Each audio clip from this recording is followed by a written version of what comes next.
Welcome everyone. It's 6 p.m. and this is Top 7 Advanced Excel Tricks You Need to Know. We'll be starting in just a minute or two. We'll allow some time for everyone to arrive and then we'll get started. Feel free to hang out until we do so. In this 1 hour live stream event, I'm going to go over 7 key Excel skills that you may find relevant and important for the work that you need to do. If you're looking for more information, you can always navigate to Noble Desktop. You're looking at a screenshot of the Noble Desktop page. And right over next to the event date is my picture. That's what I look like. My mouth is not moving, but you're hearing my voice. I'm communicating to you telepathically. I'm going to scroll down and let's take a look at the description page. Here are the 7 topics that you'll learn in this session. And if you scroll down, you'll be able to check out our reviews and get more Excel skills by taking our Excel Bootcamp. Our Excel Bootcamp is composed of level 1, 2, and 3 levels of Excel, and you'll learn more than just the 7 tips and tricks I'm going to go over with you today. Alright, we'll get started in a couple of seconds or so. I'm going to make sure everything is adjusted on my other screen here.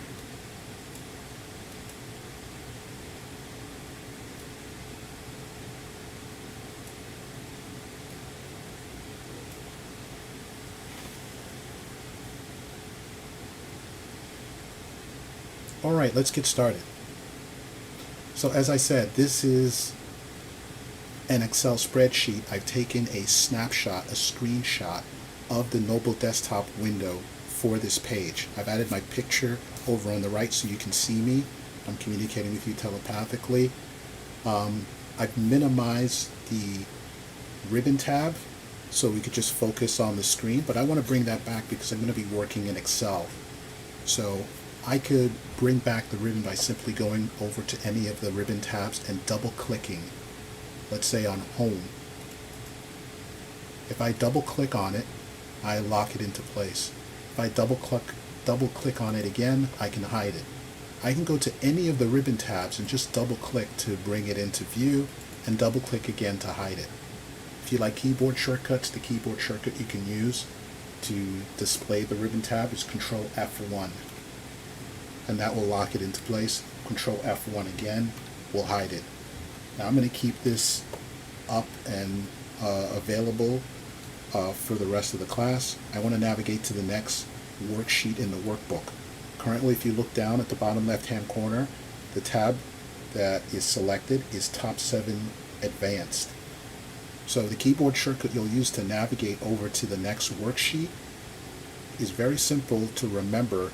If you imagine that each tab in the Excel workbook is like a page, if each tab in the Excel workbook is like a page in a book, well, in order to get to the next page, what you'll do is you'll press Control, hold on to Control, and press Page Down. That navigates you to the next page in the workbook. Get it? Now, if I want to go backwards, I'll press Control, Page Up. If I just hold on to Control, I can keep pressing Page Down and navigate through all the topics that we're going to cover today. But I'm going to go back to the beginning and we're going to start with the if statement. The if statement is what is called a logical function. There's a certain type of logic to it. And the logic has to do with whether or not something is true or false.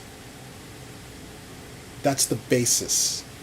There is actually an Excel function called a TrueFalse function. And another name for this could be a logical test. So I'm going to step back a little bit and talk about the TrueFalse function. The TrueFalse function runs and operates on the following parameters that I've highlighted right here.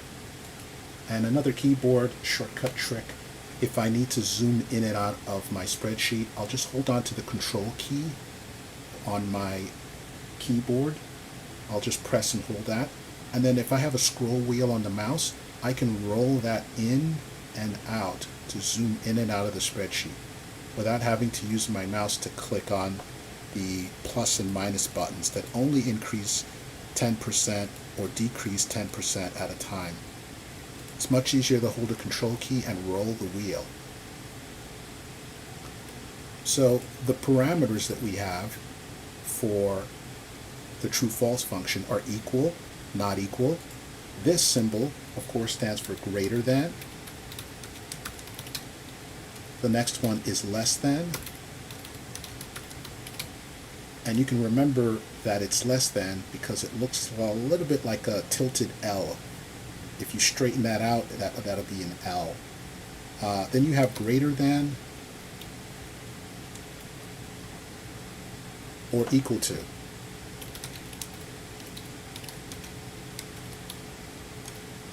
Then I'm going to copy this text down just by pressing Control D, as in duplicate. So if you're in an empty cell and you want to copy information from the top down, down as in duplicate, Control D just does that. Now that's not going to be really useful because this is supposed to stand for less than, but I can just go in here and just change the greater to less. And there's less for me to type in order to put in that parameter. So let's do some very simple comparisons. I'm going to select this text here, and I want to compare them. So let me increase the font size for this. I would like to see if this cell is equal to this cell. Is this cell equal to this cell? Now you may not know this, but Excel has a lie detector machine, and it can tell whether or not something is true or false. So the statement that I want to make, that I want to test the veracity of, is this cell equal to that cell? So how do you write that true-false function? It's very simple. You type the equal sign. All functions begin with the equal sign. We're not even starting to write the true-false function. We're just typing equal. All functions begin with the equal sign. Okay, so now I'm going to start writing the function. I'm going to select this cell and the value in it, and I want to see if it's equal to that cell. That's it. You've now completed the true-false function. If you press enter, you will get the result. So, Your Honor, what is the verdict? True. Okay. Well, someone says, you know what, I think these two cells are the same, even though they look different. So I want to test that as well. Can you test to see if these two cells are the same? Sure. I'll type in equal. Again, you just type equal right off the bat. Then I want to go and check to see if this is equal to that. Is C15 equal to D15? That is false. So Excel is a really good lie detector machine. It can tell whether a statement is either true or false. So how does this relate to our if statement? The very first part of the if statement, the very first part of the if statement is a logical test or a true-false statement. Now, what's important about this is if the logical test results in true, you get the next value after the comma. If it's false, you get the value after the second comma. That's how it works. Why do you need an if statement? Well, you're kind of bored with just seeing either true or false. I could just do true or false, but I'm limited to what displays. And it might be more understandable for someone to actually see something other than true or false. Well, here's a perfect example. I'm actually going to write the if statement right here, because I told you the logical test is just like a true-false statement. So I'm going to say if whatever comes after the parentheses is true, then this is the value that I want to see if it's true. That is the answer to the question, are these two cells the same? Then I'll enter a comma, and what would I like to see if the cells are not the same? Gee, I wonder what the opposite of yes is. Okay, I think you got this. That now completes the if statement. I press enter, I get yes. They are the same. Well, these two aren't the same, so what are you going to get instead of false? Well, let me autofill this down. No. See, that's better than true or false. Alright, so let me just show you a very simple if statement before we go into our exercise, where you can see something that is a little bit more practical than what I've done. What I've done is pretty simple. So here's another basic example of an if statement. I'm keeping track of my time. I don't want to spend too much time on this. So I'll type equal, I'll say if that thing over there, if that thing over there is equal to 1, then I'm going to say yes.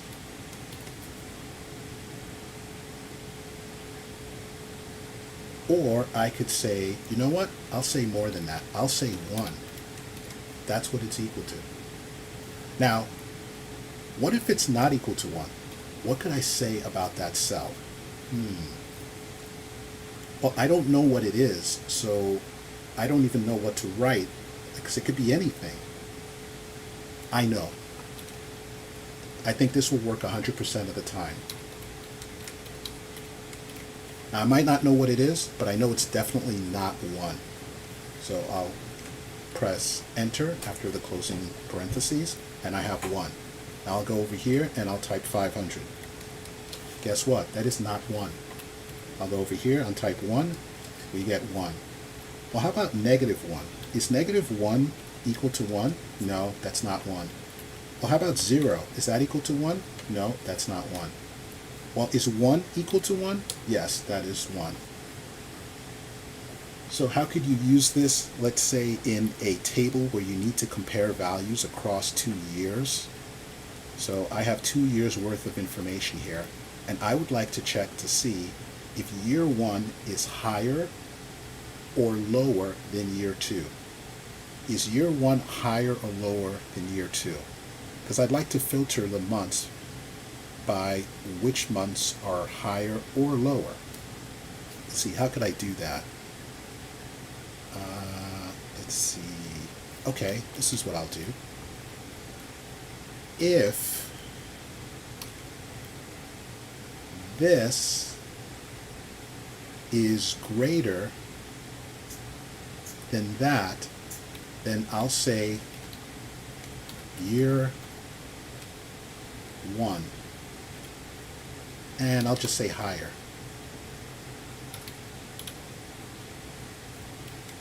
That's specific.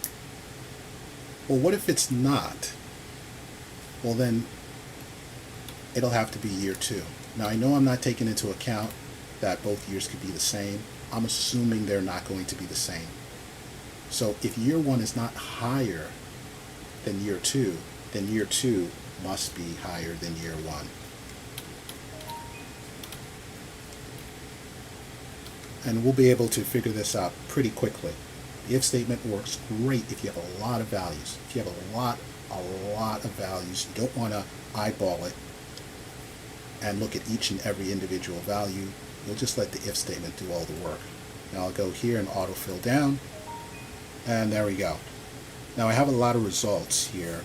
I want to filter for one or the other, just to verify if the if statement's doing a good job.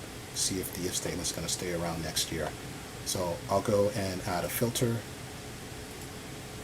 Then I'm going to click the drop down. Let's see, when was year 1 higher? Oh, let me double check that.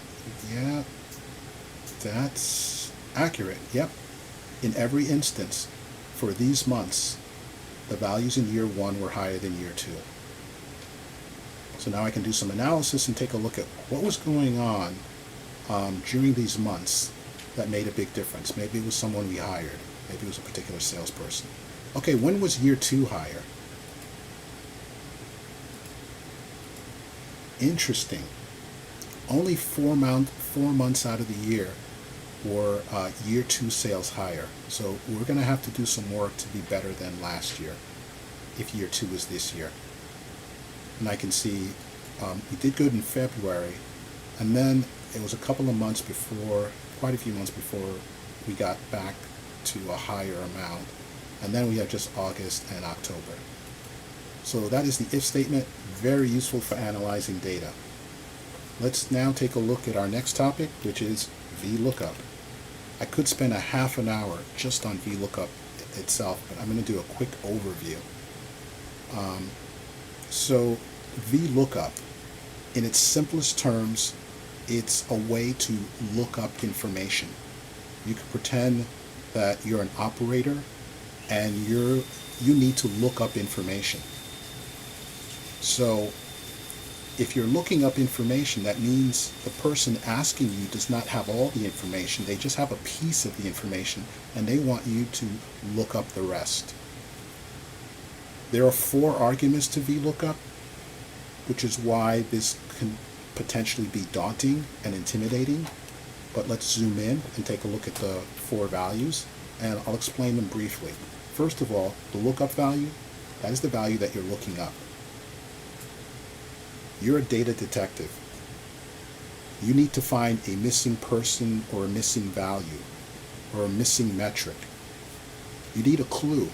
The clue is the lookup value. That's what you'll use to look up the information. Table array. What's a table array? The table array is the area that contains the value that you're looking for.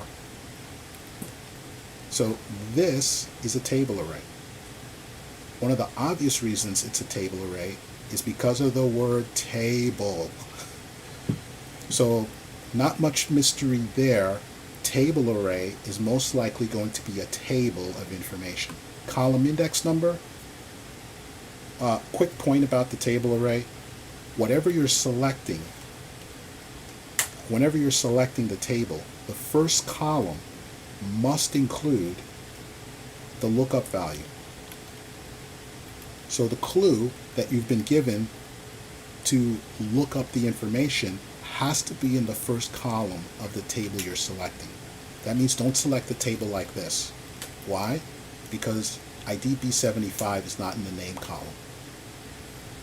Now, how can you get tripped up?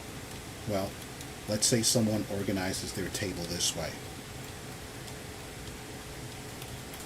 When you go to select the table, you might assume you just select the whole table starting from here, but B75 is not going to be found in this first column, so you'll have to select it in a way that's unorthodox, and that's where you might get tripped up. Okay. 2 down, 2 to go. Column index number. All you need for the column index number is the ability to count. If you can count, you're in good shape. I assume that since you're watching this Excel live stream on how to use advanced Excel tips, that counting for you should be something you already have under your belt. So what are you counting for? They are telling you right here, you're counting for columns. You want the column number for the value that you're looking for. I'm looking for name, so I need to go and count 1, 2. See that? 1, 2. Name is the second column. What am I putting in the column index? Number. You're putting in a number. Okay, range lookup, very simple. Range lookup is going to be false. Okay, could you explain a little bit more about why range? No, just enter false. I know, but if I'm supposed to understand this, can't you just, no, just enter false. Why are you not giving me an answer? Because false is going to be the answer probably 95% of the time. And look, if it isn't right, then go to true. You only have 2 options anyway. By the way, you can also enter 0 instead of typing the word false. Okay, hopefully you have enough information. Let's do some looking up of information here. So I'm going to go here. I'll pretend there's a customer service. I'm a customer service representative. Someone is calling me for some information. Ring, ring. Hello, how can I help you? Yes, could you look up the name for account B75? Oh, sure. Let me look up that information for you. Could you please provide me with the ID number again? Yes, that is B75. Thank you. Now, when I enter a comma, I'm going to head over to a table that should contain that information. I'm going to make sure to select the first column ID because that contains your ID. That's where I will make a vertical lookup. That's why it's called VLOOKUP. The V is for vertical. The lookup value is going to be vertically looked up in the first column. Now, I need to know how many columns I need to move to the right to find name. 1, 2. Like I told you, if you can count, you're in good shape. Okay, now this is where I was told just to enter false without even thinking about it. Let's see. Ooh, that doesn't look right. Let's take a look. Where did we go off here? Well, I have to spell the function name right. It's VLOOKUP. There's no VLOOKU. So now, take 2, press enter, we get Sally. Wait a minute, is that right? Yeah, look, I can tell you, Sally is the right name. I just wanted to confirm that B75 is Sally. So as a customer service representative, the customer has confirmed that Sally is the right name, and I can double check myself and see that's the case. Excellent. So now, someone might call in and say, hey, you know what, I don't need the name, could you give me the department? I say, oh yeah, sure. Equal VL is the minimum I'll type, and then I'll press tab. Then I'll go to the left arrow, enter a comma, and then select the table. Enter a comma, this is where I have to count. 1, 2, 3, 4. And I'll enter 0 this time. Press enter. Perfect. Now someone usually says, why can't you just press Control F? Well, here's why. Somebody says, I have 15 values for you to look up. What are you going to do? Press Control F 15 times? So when you're using VLOOKUP, if you make sure that all the parameters that need to stay the same are the same, like the table, I'm going to lock the position of the table. When I press enter, all I will have to do is use autofill, and I can look up multiple values without having to rewrite the formula. There is another function called dget, and I'll just briefly go over it here. This is bonus material.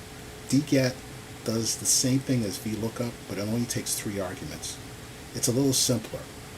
The problem with dget is you can only look up one value, but it may be easier to understand. So D is like database, and what you're doing is you're getting something from a database. So I'll type equal dget. The first argument, if you look here, it says database. So what I'm going to do is select the database. This is the database that has the information I'm looking for, which is department. Now I need to enter the field I'm looking for. Well, the field that has the information I'm looking for is department. Okay? Then I'll enter a comma, and then what's the criteria? The criteria is the clue. As a data detective, you've been given information to look up, but you've been given a clue, and that clue is the ID. And so you're going to go here and select the ID and the ID value, because you're looking in that database for a match in column ID for B43. If I press enter, I get the same result. So one of the benefits of this is it doesn't matter which column your table starts. You can select anything in any direction. So if I'm looking for the department for, let's say Mike. So the criteria is going to be name, and it's going to be Mike. Sales. Hey, it's accurate. Okay, well, what's Bob's department? Oh, he's in operations. How about John? Oh, he's in sales. See, so that's very useful when you just quickly want to be able to change values and pick up multiple values. Let's take a look at sum ifs. Sum ifs. Now you probably think to yourself, this sounds familiar. Didn't we just talk about if statements? So what is sum ifs? Well, you want to sum values. Let's say I want to sum earnings. So I'll go here and I'll sum the earnings. Well, I don't need sum ifs for that. All I need to do is use the AutoSum function. If I go to the bottom of the column and press Alt equal, press enter, I get the total right there. Let me change the formatting. I'll use a keyboard shortcut for that. Oops. Here's the correct keyboard shortcut. There we go. So that's $2,438,850. So that is the sum. So why do we need sum ifs? Well, I want to know the sum if the department is equal to accounts and the region is equal to East. Can you get me that total, please? So you don't want the total. You want it only if the department is equal to accounts and only if, when you have accounts, the region is also equal to East. Yes, that is correct.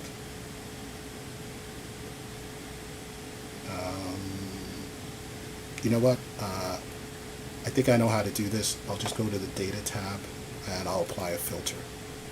And so I'll filter just for accounts and I'll filter just for East. Okay, so these are the two amounts that match that criteria. And I get a total of $160,500. So I'm going to go over here and type the amount so I don't forget it. Now here's a cool trick. I'm going to select these amounts. If I look down here, I see the sum. Now what I can do is if I click on the sum in the footer of Excel, I will copy that amount. And then I can go right here and press Control V to paste. So when you select cells here and you see the total at the bottom, or the average, or the max, or the min, or the count, if you click on it, it will copy that amount so you can paste it right into your spreadsheet. Now I'm going to change the formatting here to currency. That's Control-Shift$, or Control-Shift-4. Let me take out the decimals. Okay, great. So now I want to clear the filter. I'll go to the Data tab and clear. I can get the same amount without filtering the table by using sum ifs. Let's take a closer look at the arguments for sum ifs. The first criteria, the first parameter, is what are you summing? Tell me the range you want to get a sum of. Then tell me the range for the criteria number 1. And then get the range for criteria number 2. And if you fill in both criteria for each of the ranges, in this case accounts and East, you will get the appropriate sum. So I'm going to zoom out a little bit. And so here's our goal. Our goal is to get the same exact amount here without filtering the table. So as I walk through this, I'm going to type equal sum ifs with an S. It's very important because if you have multiple criteria, you're going to need the S. Open parentheses. What am I summing? What's the sum range? You can see here sum range is in bold. Let me see if I can zoom in here so you can see this. Sometimes people overlook this. It's very important to note that Excel is trying to help you out. It says sum range right here. And it's in bold, so that's the first thing you need to select. All right, let's zoom out.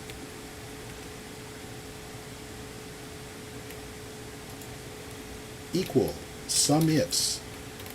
I'm going to head over here and I'm going to select all the earnings.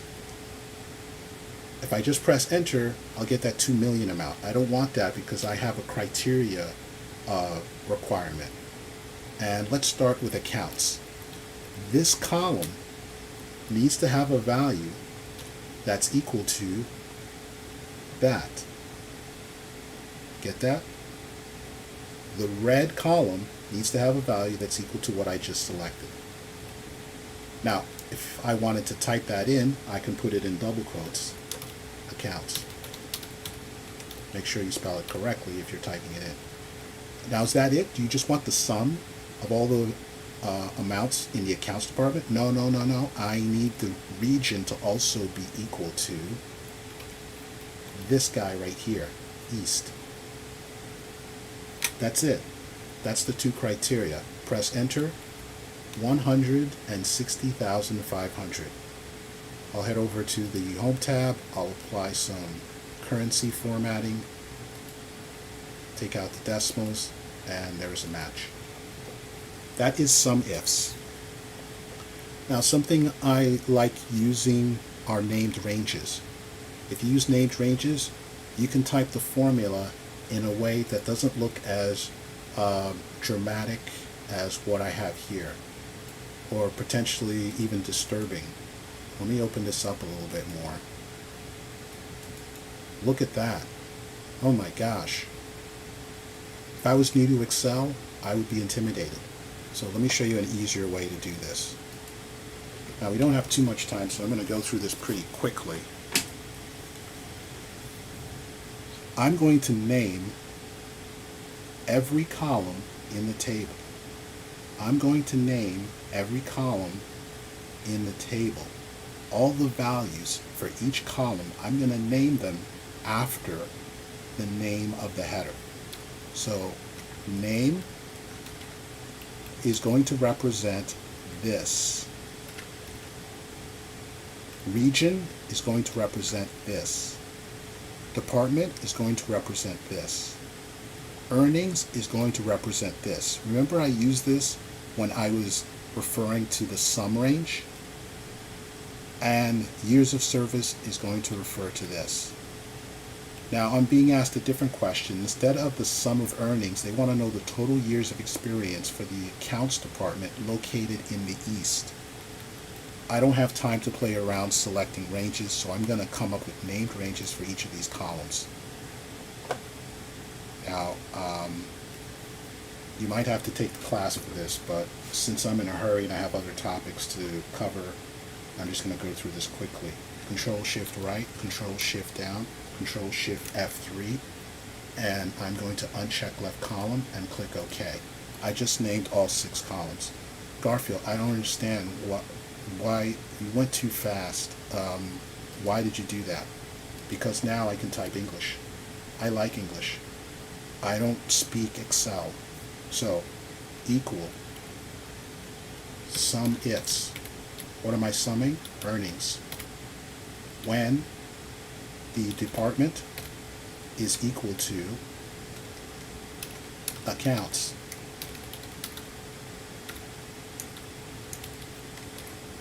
And when the region is equal to East. Now, I dare you to tell me that I'm referring to a single cell reference here. This is English. I want to sum the earnings when the department is equal to accounts and the region is equal to East. I'm going to get 160,000. It should be exactly the same as what I have up above, but it's easier to type. Now, I know we want years of experience, but I just want to show you that this works. I'll press enter. Same exact amount. But I'm looking for years of experience. So, you know what that's called? It's called years of service. It's the same name as what I have in the table. Press enter, a total of 8. Now, if I filter the table, I guarantee you 8 will be the result.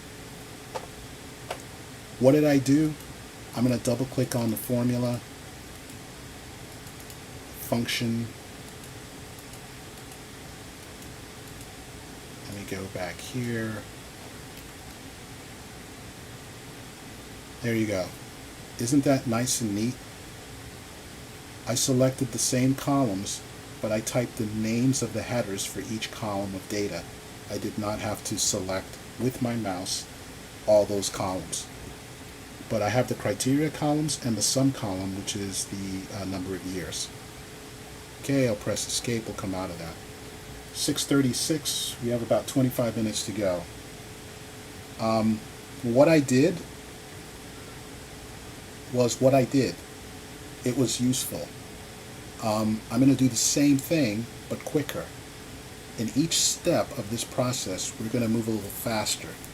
So I want to use pivot tables now. So I'll go over to pivot tables. I want to get the same information. So what I'm going to do is use pivot tables to get the same result. So let me copy this question here, because I was a little lazy in preparing this sheet. And I'm going to paste the question right here. What is the sum of earnings for the accounts department in the East? Well, what I'm going to do is I'm going to take this and turn it into a pivot table. I'm not going to type any functions. I'm past the point of typing functions. I'm going to click anywhere in the data. I'll click Insert, Pivot Table from a table or range. Now I'm going to create the pivot table in this sheet. So I'm going to choose Existing Worksheet. Don't worry, no matter what I'm doing, if you think it's moving a little too quickly, you'll always be able to watch the video over again. I'm going to click here, and then I'm going to click OK. Now I can start to enter my criteria. So the region, I'll enter it into a filter. Now I need a little bit more space, so let me cancel this and start over, because things are a little too close here. So I'm going to insert some columns. I'm going to select column F, and I'll use a keyboard shortcut to insert some columns. There we go. And then I'll just move this out of the way, because this is probably a little too close for comfort. Okay, cool. So now I'm going to bring in region. What do I want? I want the Eastern region. Then I'll bring in the department. What am I looking for in the department? I'm going to filter this as well. I'm looking for accounts. What do I want for the Eastern accounts? I want the earnings. $160,500. There's that magical number. If I right click here, I can choose number format and format it as currency and take out the decimals.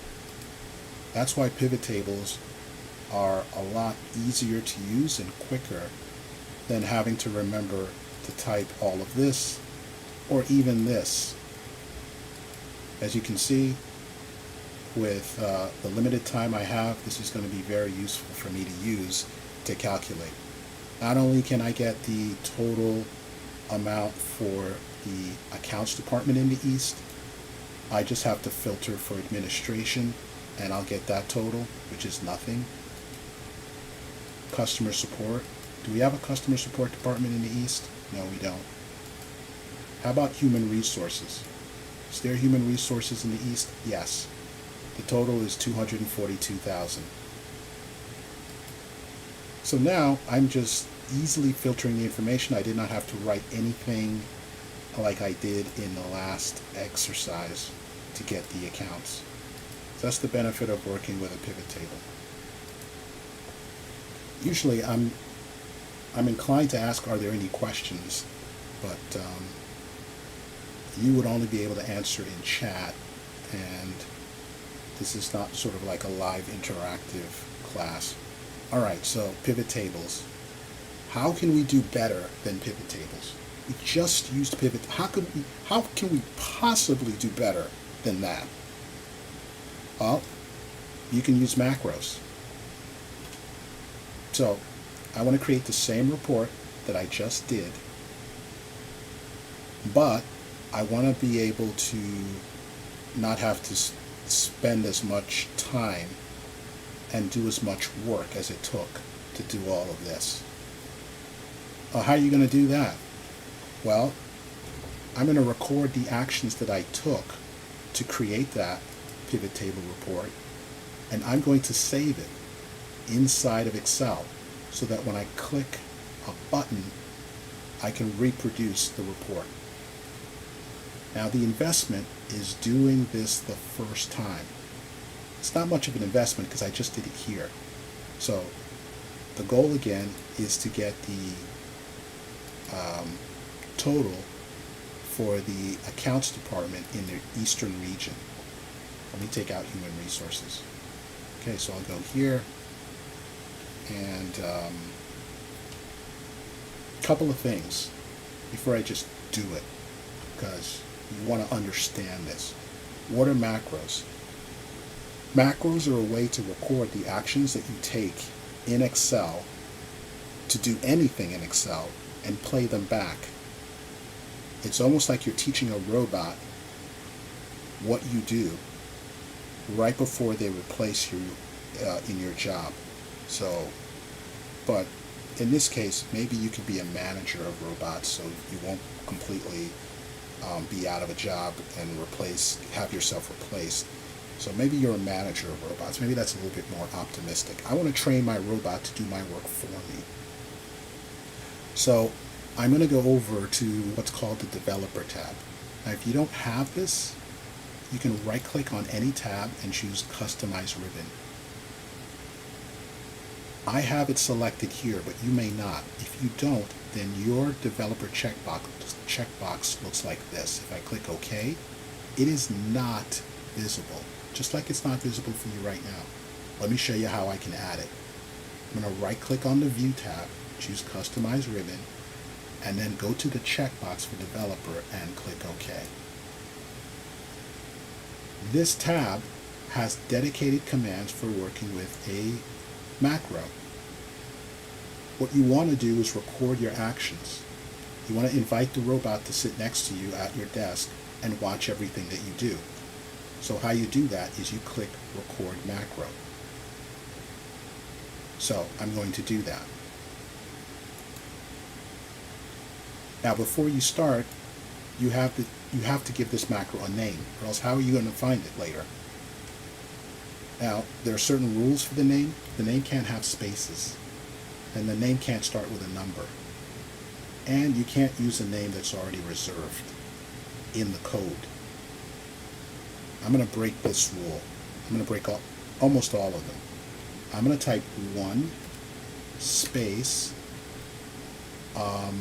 my macro. And I'm just going to click OK. I'm going to throw caution to the wind. I don't care. I'm just going to click OK. See what happened? The computer didn't crash. Excel didn't completely break up and cause some kind of error with my data. It just says, hey, by the way, before you do this, I need to remind you of a couple of things. You need to verify that the name starts with a letter or underscore, does not include a space or a character that isn't allowed, and does not conflict with an existing name in the workbook. Obviously, I've broken one or several of those rules, so I will click OK, and I can start again. No harm, no foul. So I'm going to call this Pivot Report.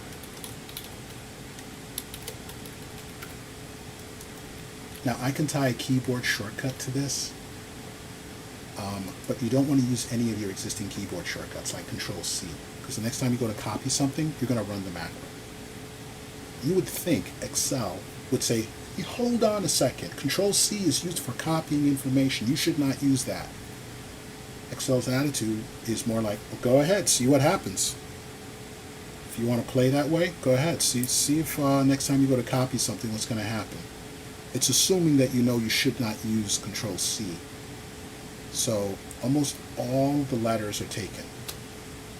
Now to show off a little bit, Control-A selects all the cells in the workbook. Control-B makes text bold. Control-C, we already talked about that. Control-D, we learned about that earlier. It duplicates and copies information down. Control-E, that's the keyboard shortcut for flash fill. Control-F, use that to find things. That's what you wanted to use when you were doing the VLOOKUP and said, why can't I just press Control-F? And I told you why that didn't work. Control-G, well, that's used to go to a specific cell. Control H, that's find and replace. Control I, that makes text italic. Control J, that's not used for anything. So you could use that. That's not a dedicated keyboard shortcut. But you won't necessarily want to rely on keyboard shortcuts where the letter comes after control, because what if you have another macro? What if you can't use the same keyboard shortcut? So you don't have to use a keyboard shortcut. I'm going to skip the keyboard shortcut option, and I'm going to show you another way you can access this macro. Long story short, store the macro in this workbook. You're in this workbook. You want this macro to work in this workbook. Why would you want to go and store it any other place other than this workbook?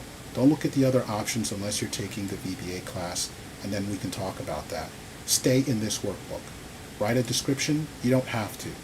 If you're working on your own and you remember what this macro is for and you gave a descriptive name to the macro, maybe you don't need a description. But maybe for someone else who's going to work on your project, you might want to enter a description for them. I'm just going to keep things simple because I want to get the show on the road. I want to record something. What time is it now? 6:47? I got about 13 minutes. So I'm going to click OK. Now before I click OK, take a look at the button that says Record Macro. Take a look at the button that says Record Macro. Also take a look down here at this icon. Okay, you see that? I said it before I clicked OK. So now you're going to pay attention, right? Okay, I'm going to click OK. They both changed. Now it says, they say, stop recording. I am being recorded right now. The robot is looking at me. So I'm going to put my best foot forward and make sure that I perform the correct actions I need to take to create a perfect pivot table. Because if I do this right the first time, I'm in good shape. So I'm going to click anywhere in the table information. Then I'm going to go to Insert. I should just pretend that I'm not being recorded. It might make me feel a little more at ease. I'm going to go to Pivot Table. I'm going to choose Existing Worksheet. I'm going to click here in Location, and I'm going to start the pivot table right here. Actually, maybe down here. Okay, maybe a little further, just to be sure. And then I'm going to click OK. Now I think I remember what we did here. Region, I'm going to bring it in, and then I'm going to filter for East. Click OK. Then I'm going to take Department, and I'm going to bring it into Rows. And I'm going to filter for Accounts.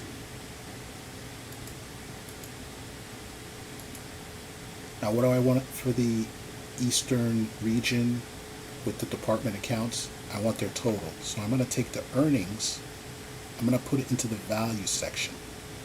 I didn't spend too much time talking about these boxes, but the top part allows you to filter information. That's why it's called filter. Rows displays the information that's being filtered. You can also filter that information. And values are for numerical values that can be summed, average, counted, maxed, and min. The key AutoSum functions. You can perform calculations here. So the only appropriate value to go into the values section are earnings. That's what I want. I want a total earnings. There we go. Now let me be nice. Right click here, choose number format, choose currency, take out the decimals, make this really, really nice. That's exactly what I want. Okay, now I can breathe a sigh of relief. The robot has watched me perform all these steps. I'm going to go back to the Developer tab and click Stop Recording. Now clicking on these tabs, it's not going to get recorded. I'll just click Stop Recording. Whew. Okay, I think I did great. I didn't mess up. What time is it? 6:50. I got like 10 minutes. Alright, so let me tell the robot, why don't you try it? You saw what I did. Why don't you try it? So what I'm going to do is delete this information, because everything has been recorded. And I'm going to go over to macros. And there's my pivot table report. And what I'm going to do is run it. So I'll click run. I'm basically telling the robot to run the report. Wait a minute. Are you kidding me? Are you kidding me right now? You mean I could have been doing this all the time and I was doing this manually? I could have created wait, you gotta do that again. I don't believe that. Okay. So, I just go to the developer and I click macros and I select the name of the macro that I recorded and I just click run. Yeah, exactly. And so if you change any of the information here, it'll automatically update the result. That was quick. Like I said, everything is an improvement. We went from sum ifs to pivot tables to macros. And by far this is faster than what I did here. And I'm kind of confused because I'm on the pivot table tab, but it looks exactly like macros. But there was a little more work done here. And then it's better than sum ifs. So that is macros. Definitely very useful. If you take our VBA class, you'll save so much time. If you just think of your hourly rate and the time it takes for you to create reports like this, if you take more than just a couple of seconds, it's like, you know what, you're overworking yourself. You should just create macros. Advanced charting. Well, this topic was a little interesting. How can you create an advanced chart? Well, you can create a type of chart where you can refer to values from a drop-down. You want to control the chart using a drop-down value. I want to do something dynamic. Now, I'm not going to spend too much time on this because we don't have too much time. What I want to do is to be able to create a chart for the entire year for any one of these sales reps. But I want to be able to quickly choose which sales rep displays in the chart by clicking a drop-down. So the first thing I'm going to do is I'm going to go over here and create a data validation drop-down. How do you do that? Well, you go to data, head over to the right, look for data validation, and you're looking to create a drop-down list. And that list is going to contain the values. The source of the values are coming from Roger, Jennifer, and Sam. Then I just click OK. When I click this drop-down button, I have Roger, Jennifer, and Sam. Now, I want to be able to pick the correct person. I want them reflected here in this drop-down. So, let's see, what should I do for that? Well, I could just say this is going to be equal to that. And this allows me to put it anywhere in the sheet. Now, what I need to do is write a formula that's going to calculate, it's going to pull over the information from the right column. So I'm going to create a choose function, and I'm going to match this guy here, and I'll press F4 to lock it. And I'm looking for that in these values here. I'm going to press F4. This is all going to be on the video. I want an exact match. And the values I'm looking for are 1, 2, 3. I need to be a little bit further. This needs to be F. Sorry about that. F9 and then G9.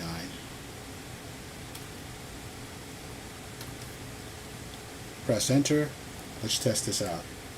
So Roger is 11,010. Okay. What is Jennifer? Oh, look at that. Oh, you know what? I think this is working. I'm going to autofill this down. Okay, now let's check this out. Alright, this seems to be working. So now I can just take this information and create a chart. I'm going to go to the Insert tab. I'll create a column chart right here. And here's the information for Roger. Let me open this up so you can see it clearly.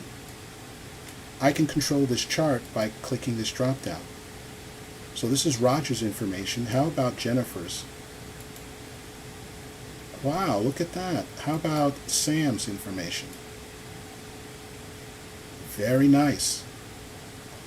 So that is advanced charting. You can do something similar to this in a pivot table. Our last topic, with about 4 minutes to go, is goal seek.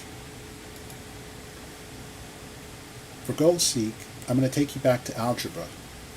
You know the thing they told you that you needed to know so you could be successful in life, but they basically lied to you, and if you never have used algebra throughout your entire career, you realize, you know what, I didn't really need to know it.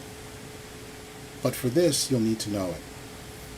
What you're looking at here is an algebraic expression. X plus 2 equals 7. What we need to do is solve for x. What is x? What is x? What's the mystery behind the value of x?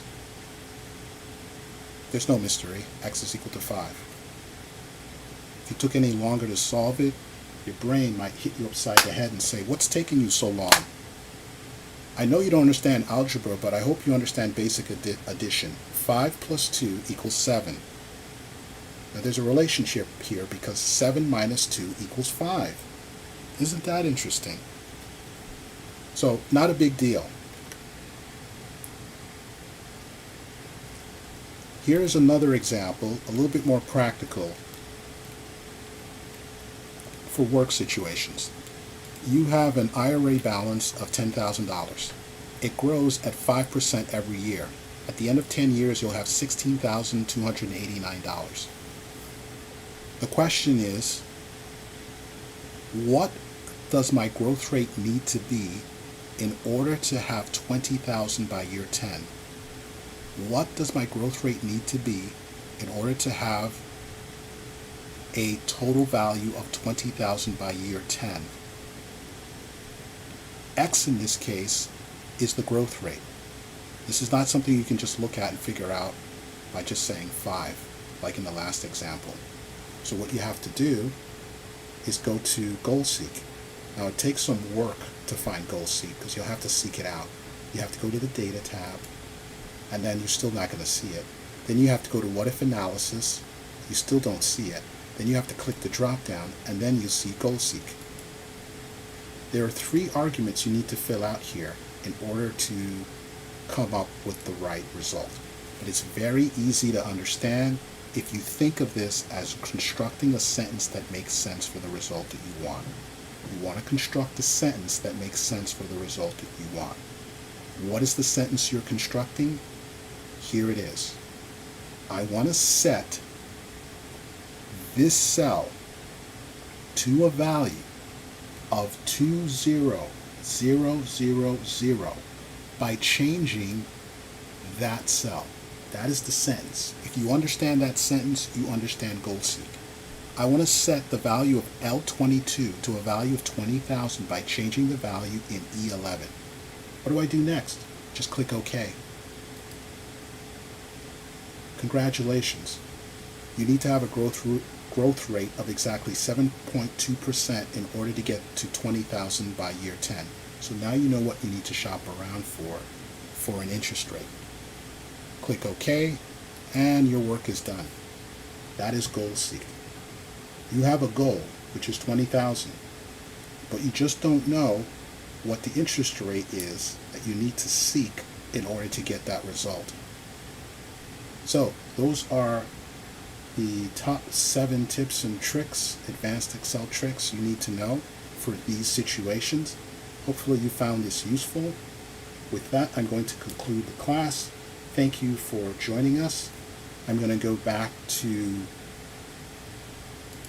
Noble Desktop and remind you that you can go to nobledesktop.com and take a look at some of our course offerings. You'll find lots of interesting topics and classes related to what we've covered and also stuff we haven't covered. If you click View Course, you can take a look at the topics, see if anything piques your interest. We've gotten lots of excellent reviews. You can take a look at upcoming course dates. So just check out our class. You'll get a certificate of completion when you complete your class. Lots of things to learn here. Thank you again for attending this live top 7 advanced Excel tricks you need to know. Check us out next time. Thank you for